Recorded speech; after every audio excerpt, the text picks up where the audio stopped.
Welcome back to my channel. So ಎಲ್ಲರೂ ಹೇಗಿದ್ದೀರಾ? ನಾನು ಕೂಡ ಚೆನ್ನಾಗಿದ್ದೀನಿ, ನೀವೆಲ್ಲರೂ ಚೆನ್ನಾಗಿದ್ದೀರಾ ಅಂತ ಭಾವಿಸ್ತಾ ಇವತ್ತು ಒಂದು ಸಿಂಪಲ್ ರೆಸಿಪಿ ತೋರಿಸ್ತಾ ಇದ್ದೀನಿ. ರೆಸ್ಟೋರೆಂಟ್ ಸ್ಟೈಲಲ್ಲಿ ಮಶ್ರೂಮ್ ಆ್ಯಂಡ್ ಎಗ್ ಕರಿ ಮಾಡ್ತಾ ಇದ್ದೀನಿ. ಎಷ್ಟು ಚೆನ್ನಾಗಿದೆ ನೋಡಿ. ಈ ರೆಸಿಪಿ ಮಾಡೋದು ಹೇಗೆ ಅಂತ ನೋಡೋಣ. ಹಾಗೆ ನಮ್ಮ ಚಾನಲ್ನ ಮೊದಲನೇ ಸರಿ ನೋಡ್ತಾ ಇದ್ದರೆ ಪ್ಲೀಸ್ ಸಬ್ಸ್ಕ್ರೈಬ್ ಮಾಡ್ಕೊಳ್ಳಿ. ಹಾಗೆ ಒಂದು ಲೈಕ್ ಮಾಡಿ, ಶೇರ್ ಮಾಡಿ, ಕಮೆಂಟ್ ಮಾಡಿ. ಬನ್ನಿ ಮಾಡೋದು ಹೇಗೆ ಅಂತ ನೋಡ್ಕೊಂಬರೋಣ. ಈಗ ನೋಡಿ, ನಾನು ಮಶ್ರೂಮ್ ತೊಗೊಂಡಿದ್ದೀನಿ. ಈ ಮಶ್ರೂಮ್ ಎಗ್ ಕರಿಗೆ ತುಂಬಾ ಚೆನ್ನಾಗಿರುತ್ತೆ ಟೇಸ್ಟ್. ಮತ್ತು ಚಪಾತಿಗೆ, ರೈಸ್ಗೆ ಆಗಲಿ, ಪೂರಿಗೆ ಆಗಲಿ, ಯಾವುದಕ್ಕೆ ಆಗಲಿ.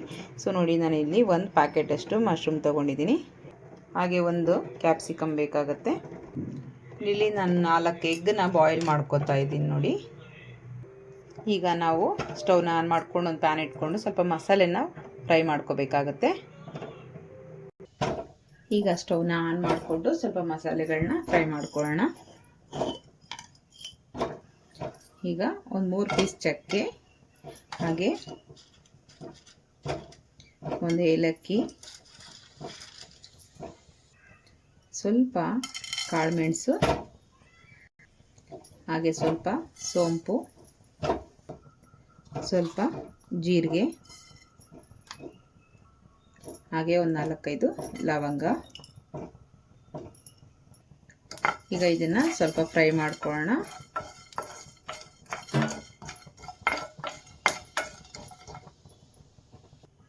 ಈಗ ಇದಕ್ಕೇನೆ ಸ್ವಲ್ಪ ಶುಂಠಿ,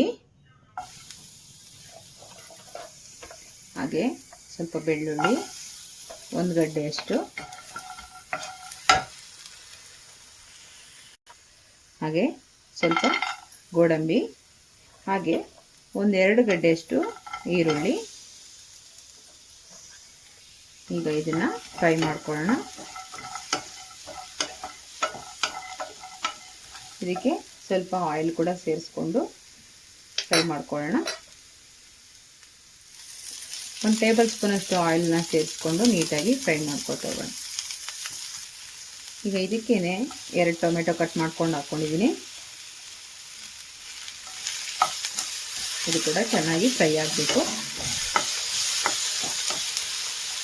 ತುಂಬಾ ಚೆನ್ನಾಗಿರುತ್ತೆ. ನಮಗೆ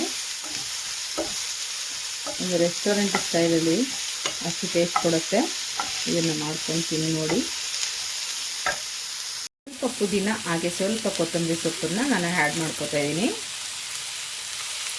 ಅದನ್ನು ಕೂಡ ಸ್ವಲ್ಪ ಫ್ರೈ ಮಾಡ್ಕೊಳ್ಳಿ.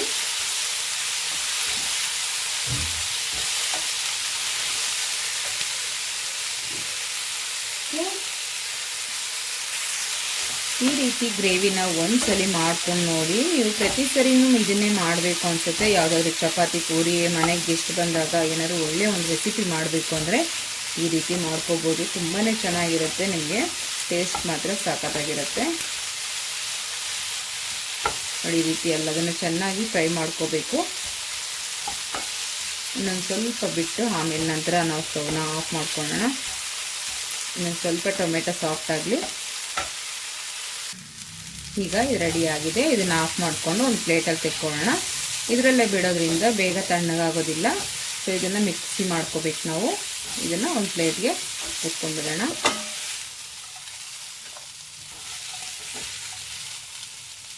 ಚೆನ್ನಾಗಿ ಸ್ವಲ್ಪ ತಣ್ಣಗಾದ್ಮೇಲೆ ಮಿಕ್ಸಿ ಮಾಡ್ಕೊಳ್ಳೋಣ.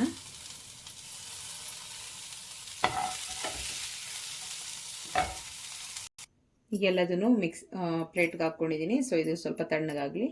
ಸ್ಟವ್ನ ಆನ್ ಮಾಡ್ಕೊಳ್ಳೋಣ. ನಾನು ಈ ರೀತಿ ಮಶ್ರೂಮ್ನ ಕಟ್ ಮಾಡಿ ಇಟ್ಕೊಂಡಿದ್ದೀನಿ. ತೊಳೆದುಬಿಟ್ಟು ನೀಟಾಗಿ ಈ ರೀತಿ 2 ಪೀಸಾಗಿ ಮಾಡಿಟ್ಕೋಬೇಕು ಮಶ್ರೂಮ್ ಎಲ್ಲ. ಈಗ ಆಯಿಲ್ನ ಸೇರಿಸ್ಕೊಳ್ಳೋಣ. ಈಗ ಆಯಿಲ್ ಸ್ವಲ್ಪ ಬಿಸಿ ಆದ ತಕ್ಷಣ ಒಂದು ಪಲಾವ್ ಎಲೆ, ಹಾಗೆ ಸ್ವಲ್ಪ ಕಸೂರಿ ಮೇಥಿ, ಹಾಗೆ ಚಿಕ್ಕದಾಗಿ ಕಟ್ ಮಾಡ್ಕೊಂಡಿರುವಂತಹ ಈರುಳ್ಳಿ,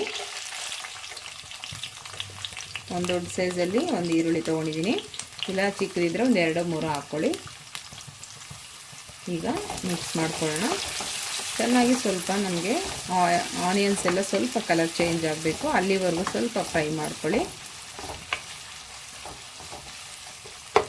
ಒಗ್ಗರಣೆ ಟೈಮಲ್ಲೇ ನಾವು ಈ ಥರ ಕಸೂರಿ ಮೇಥಿ, ಈ ಥರ ಪಲಾವ್ ಎಲೆ ಇದೆಲ್ಲ ಹಾಕೋದ್ರಿಂದ ಒಳ್ಳೆ ಫ್ಲೇವರ್ ಬಿಡುತ್ತೆ. ಅದರಲ್ಲಿ ಗ್ರೇವಿ ಕೂಡ ನಮಗೆ ತುಂಬ ಚೆನ್ನಾಗಿ ಸ್ಮೆಲ್ಲು ಹಾಗೆ ಟೇಸ್ಟ್ ಕೂಡ ಚೆನ್ನಾಗಿರುತ್ತೆ.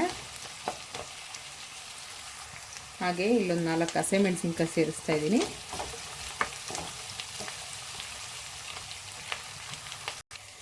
ಆಗಲೇ ನಾವು ಮಸಾಲೆಗೆ ಫ್ರೈ ಮಾಡಿ ಇಟ್ಕೊಂಡಿರುವಂಥದ್ದು ಮಿಕ್ಸಿಗೆ ಸೇರಿಸ್ಕೊಂಡು ಇವಾಗ ಮಿಕ್ಸಿ ಮಾಡ್ಕೊಂಡು ಬರೋಣ.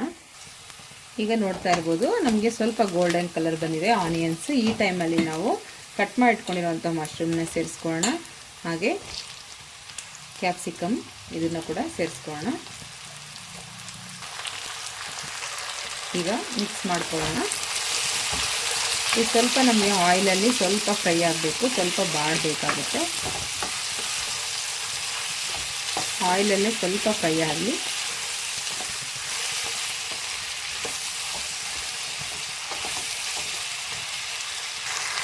ಈಗ ಇದಕ್ಕೆ ಸ್ವಲ್ಪ ಟರ್ಮರಿಕ್ ಪೌಡ್ರನ್ನ ಸೇರಿಸೋಣ, 1/4 ಟೀ ಸ್ಪೂನಷ್ಟು. ಈಗ ಮಿಕ್ಸ್ ಮಾಡ್ಕೊಳ್ಳೋಣ. ಇದು ನಾವು ಆಯಿಲಲ್ಲೇ ಚೆನ್ನಾಗಿ ಫ್ರೈ ಮಾಡಿ ಆಮೇಲೆ ಮಸಾಲೆ ಹಾಕೋದ್ರಿಂದ ತುಂಬಾ ಚೆನ್ನಾಗಿರುತ್ತೆ. ಫಸ್ಟೇ ನಾವು ಮಸಾಲೆ ಹಾಕ್ಕೊಂಡು ಆಮೇಲೆ ನಾವು ಈ ಮಶ್ರೂಮ್ ಇದೆಲ್ಲ ಹಾಕ್ಕೊಂಡ್ರೆ ನಮ್ಗೆ ಅಷ್ಟೊಂದು ಚೆನ್ನಾಗಿ ಅದಕ್ಕೆ ಟೇಸ್ಟ್ ಇರಲ್ಲ.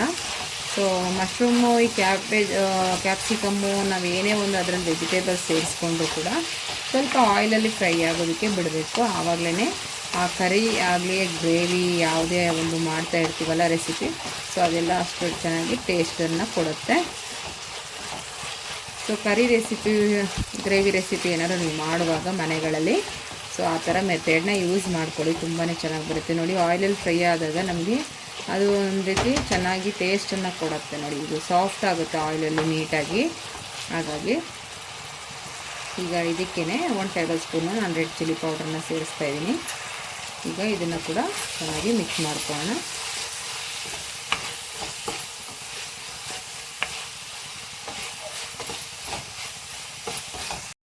ಈಗ ನೋಡಿ ಯಾವ ರೀತಿ ಫ್ರೈ ಆಗಿದೆ ಅಂತ. ಎಷ್ಟು ಚೆನ್ನಾಗಿರುತ್ತೆ ಅಂದರೆ ಯಾವುದೇ ನಾನ್ ವೆಜ್ ರೆಸಿಪಿಗೂ ಕಮ್ಮಿ ಇರಲ್ಲ, ಅಷ್ಟು ಚೆನ್ನಾಗಿರುತ್ತೆ ಈ ಕರಿ. ಈಗ ಇದಕ್ಕೆ ನಾವು ಸ್ವಲ್ಪ ಸಾಲ್ಟನ್ನು ಸೇರಿಸ್ಕೊಳ್ಳೋಣ. ನಿಮಗೆ ರುಚಿಗೆ ಎಷ್ಟು ಬೇಕೋ ಅಷ್ಟು ನೋಡಿ ಸೇರಿಸ್ಕೊಳ್ಳಿ.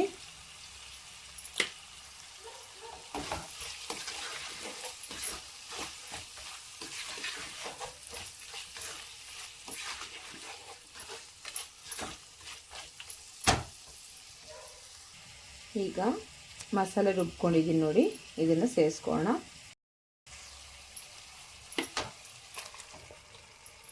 ರುಬ್ಕೊಂಡಿರೋ ಮಸಾಲೆನ ಇವಾಗ ಸೇರಿಸ್ಬಿಟ್ಟು ಚೆನ್ನಾಗಿ ಮಿಕ್ಸ್ ಮಾಡ್ಕೊಳ್ಳೋಣ.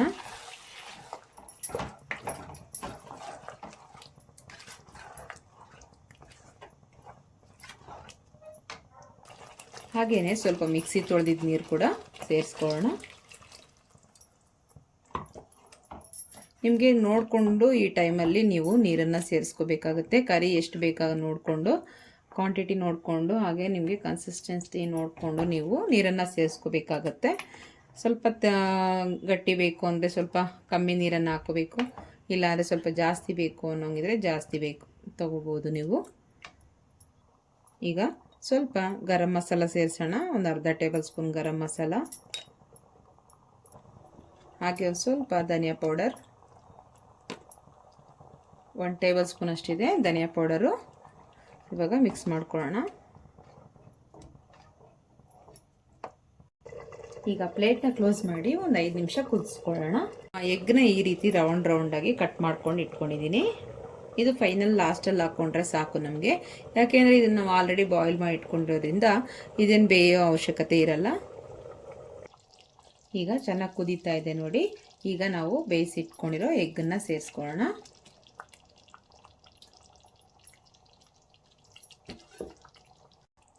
ಈಗ ಮೇಲ್ಗಡೆ ಸ್ವಲ್ಪ ಕಸೂರಿ ಮೇಥಿ ಹಾಕಿ ಪ್ಲೇಟ್ನ ಮುಚ್ಚಿ ಒಂದು 5 ನಿಮಿಷ ಬಿಟ್ಬಿಡೋಣ. ನಮಗೆ ಕರಿ ರೆಡಿಯಾಗಿದೆ ನೋಡಿ ಯಾವ ರೀತಿ ಆಗಿದೆ ಅಂತ. ಈಗ ಸ್ವಲ್ಪ ಕೊತ್ತಂಬರಿ ಸೊಪ್ಪನ್ನು ಹಾಕೊಳ್ಳೋಣ. ನೋಡಿ ಇವಾಗ ಕರಿ ರೆಡಿಯಾಗಿದೆ, ಎಷ್ಟು ಚೆನ್ನಾಗಾಗಿದೆ. ಯಾವುದೇ ರೀತಿ ಇದು ಒಂದು ರೀತಿ ನಮಗೆ ಮಟನ್ ಕರಿ ಕೂಡ ಇದ್ರ ಮುಂದೆ ಏನೂ ಅಲ್ಲ, ಅಷ್ಟು ಚೆನ್ನಾಗಿ ಟೇಸ್ಟ್ ಇರುತ್ತೆ, ತುಂಬಾ ಚೆನ್ನಾಗಿರುತ್ತೆ. ನಿಮ್ಮ ಮನೆ ಕೂಡ ಮಾಡಿ. ಹಾಗೆ ಇವಾಗ ಬೌಲ್ಗೆ ಸರ್ವ್ ಮಾಡೋಣ ಚಪಾತಿ ಜೊತೆಲಿ. ನೋಡಿ ಎಷ್ಟು ಚೆನ್ನಾಗಾಗಿದೆ ಅಂತ. ಕರಿ ಇಷ್ಟು ಥಿಕ್ನೆಸ್ ಆಗಿದ್ದರೆ ಸಾಕು ನಮಗೆ, ತುಂಬಾ ಚೆನ್ನಾಗಾಗುತ್ತೆ. ಮಟನ್ ಚಾಪ್ಸ್ಗಿಂತ ಎಕ್ಸ್ಟ್ರಾಡಿನರಿ ಟೇಸ್ಟ್ ಇರುತ್ತೆ, ತುಂಬಾ ಚೆನ್ನಾಗಿರುತ್ತೆ. ಅದರಲ್ಲೂ ಚಪಾತಿ ಪೂರಿ ಮಾಡಿದಾಗಂತೂ ಸಖತ್ತಾಗಿರುತ್ತೆ.